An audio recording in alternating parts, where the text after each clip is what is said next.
¿Qué tal? Sean todos bienvenidos. Vamos a dar solución a la pregunta: ¿fue Elías raptado por un ovni? Vamos a hacer una breve explicación desde la crítica literaria y la teología. Bien, aunque no empiece propiamente por la crítica literaria, sí quiero dar un elemento de crítica histórica. El estudio crítico de la historia de la narración, y esto implica comprender algunas cosas. Primero, que la época de la narración del segundo libro de Reyes dista por siglos de la época de Elías y Eliseo, por lo que el autor del pasaje no estuvo presente en el momento del rapto de Elías. Aunque el segundo libro de Reyes quedó concluido ya en su forma final como hasta el siglo V a.C., las tradiciones que empiezan a hablar de Elías podrían remontarse quizá allá por el año 650 a.C. Así que durante un largo periodo de varios siglos, desde el Elías histórico del 850 a.C. hasta la forma final del segundo libro de Reyes por el siglo V, podríamos estar hablando de muchos siglos donde la tradición oral en torno a Elías se fue transmitiendo, reconfigurando continuamente, adaptando a las situaciones y teología del tiempo, etc., hasta que quedó en su forma final, que es la que se plasma precisamente en el siglo V, y así llega hasta nosotros. Además de los elementos de crítica histórica, podemos hablar ahora sí de los elementos de la crítica literaria. Lo primero que se hace es delimitar el texto, ver de dónde a dónde va el pasaje. Vemos que el texto comienza en el capítulo 2, justo cuando se introduce el llamado ciclo de Eliseo. Desde el versículo 1 se dice: esto pasó cuando Yahvé arrebató a Elías en el torbellino al cielo. Y de ahí en adelante ya empieza a dar detalles sobre la narrativa del pasaje en cuestión. Y la sección termina en el versículo 18, cuando aquellos profetas en gremio que fueron a buscar el cuerpo de Elías pensando que había caído en alguna montaña, regresan y Eliseo les dice: ¿no les había dicho que no fueran? Ahí termina entonces la sección. Eso es la delimitación del texto, dentro del cual se encuentra el versículo que es el centro de nuestra atención. También encontramos una estructura en la narración. Nos presenta al principio a estos dos personajes que tienen una relación de liderazgo y seguimiento con Elías y Eliseo respectivamente. Elías lo que más quiere es irse con Dios, y Eliseo lo que más quiere es ser sucesor de Elías.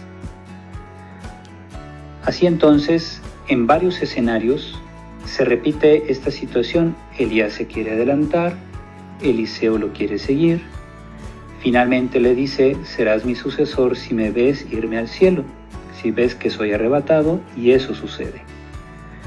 La sucesión va a quedar simbolizada en el manto de Elías, que así Eliseo va a recibir 2/3 partes del espíritu de Elías, es decir, la parte doble que le corresponde como herencia, considerando así que esa era la tradición en la antigüedad, como vamos a explicar más adelante.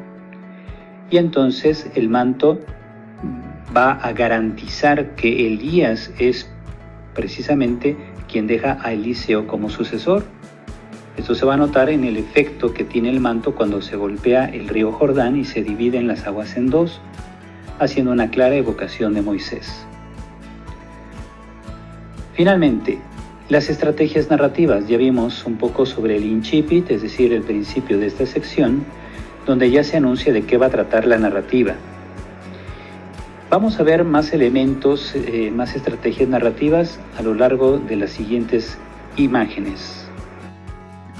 A partir del versículo 2 del segundo capítulo del segundo libro de los Reyes, se comienza a mostrar que Elías aparenta querer desligarse de Eliseo, porque Elías sabe que Dios lo llevará al cielo. Y así entonces, en un primer momento le dice: quédate aquí porque Yahvé me envía a Betel.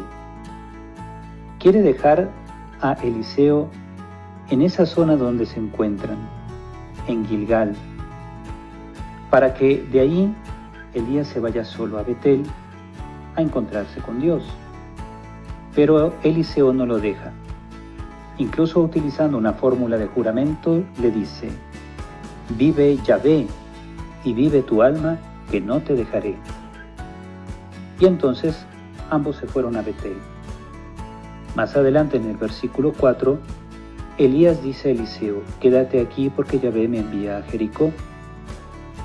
Y aquel responde nuevamente con un juramento: vive Yahvé y vive tu alma, que no te dejaré.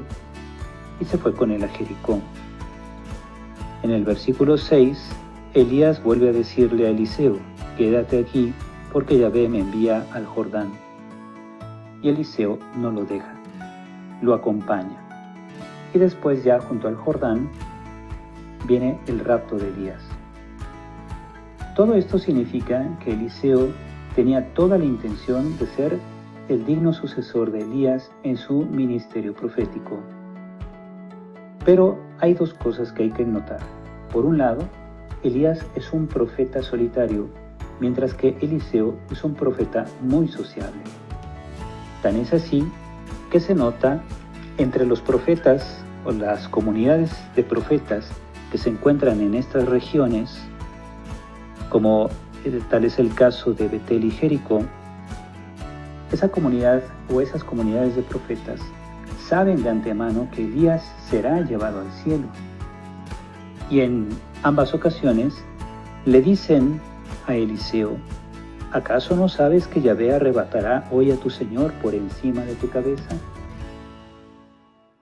Así entonces se nos muestra que el autor de este pasaje está utilizando algunas fórmulas estereotipadas, como repetición de fórmulas de alejamiento, que es lo que dice Elías a Eliseo, fórmulas también de juramento, con la que Eliseo responde a Elías de que no lo va a dejar, y las fórmulas utilizadas por las comunidades de profetas en Betel y Jericó, que preguntan y cuestionan pues a Eliseo sobre si sabe o no que Dios se llevará a Elías. Todo esto quiere decir que el autor de esta narración está creando estructuras para enfatizar el mensaje que está pretendiendo comunicar al lector. Finalmente, ya junto al Jordán, 50 hombres de la comunidad de los profetas se quedaron enfrente a cierta distancia de Elías y Eliseo. Es cuando Elías toma su manto, lo enrolla y golpea las aguas y las divide de un lado y de otro, tal como Moisés había logrado dividir el Mar Rojo, pues con una acción de obediencia al Dios que de hecho fue quien dividió el mar. Así entonces el autor crea una relación directa entre Elías y Moisés. Son hombres de Dios, son siervos de Dios que por su alto grado de humildad actúan en consonancia con el Dios que transforma la historia, el Dios que dirige las condiciones de su pueblo.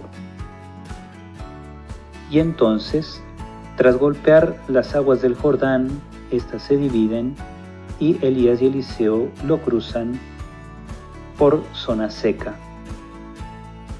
Cuando hubieron, dice el versículo 9, cuando hubieron pasado, dijo Elías a Eliseo: pídeme lo que quieras que haga por ti antes de ser arrebatado de tu lado.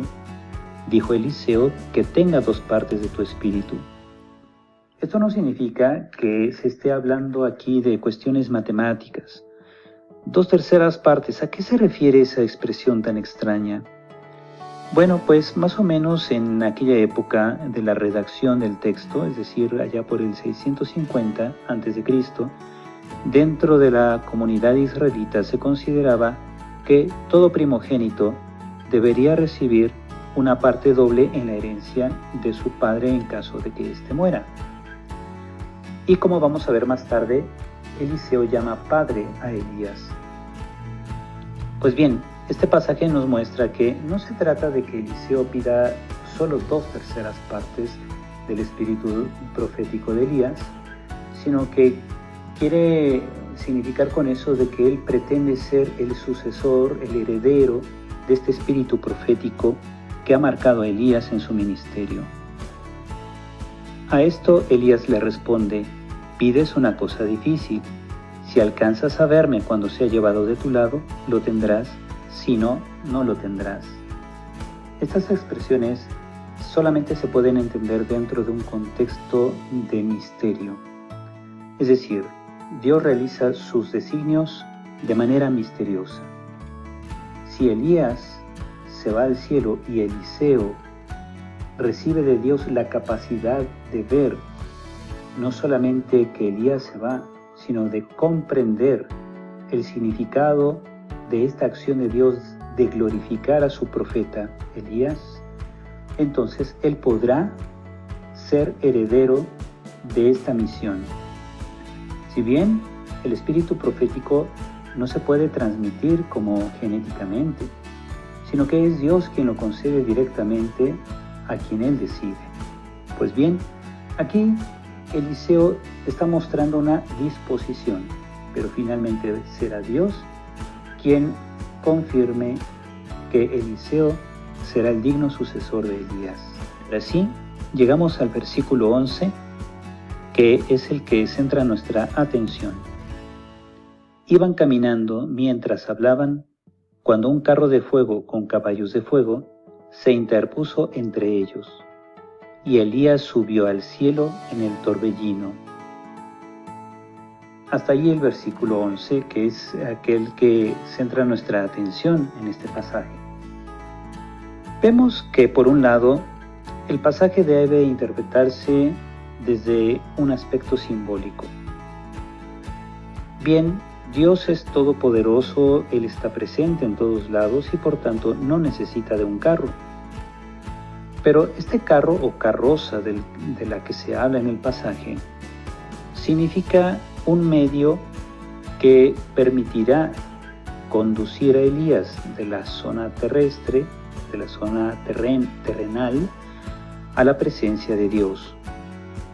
El fuego en el Antiguo Testamento aparece muchas veces vinculado con la fuerza de Dios, con su santidad. Debido a que el fuego todo lo transforma, es análogo a la acción de Dios que también todo lo transforma. Los caballos representan una fuerza indomable. Hay caballos que tienen significado simbólico en diversos pasajes del Antiguo y del Nuevo Testamento, como se puede ver en el Apocalipsis de San Juan. Los caballos de fuego representan, por tanto, una fuerza poderosa de Dios, indomable, que puede transformar a alguien. En este caso, el que es transformado es Elías. Por eso, él es llevado a la presencia de Dios mediante un acto de transformación o bien de glorificación, porque Elías ha sido siempre un profeta fiel al servicio de Dios. Así entonces, cuando Elías es llevado al cielo en el torbellino, el cual también representa una fuerza de la naturaleza que es indomable, Eliseo le ve y clama: Padre mío, carro y caballos de Israel, auriga suyo, y no le vio más. Sin embargo, tal parece que el manto de Elías se cae del auto o del carro o carroza que lo lleva al cielo, y por eso Eliseo puede tomar los vestidos y los desgarra en dos.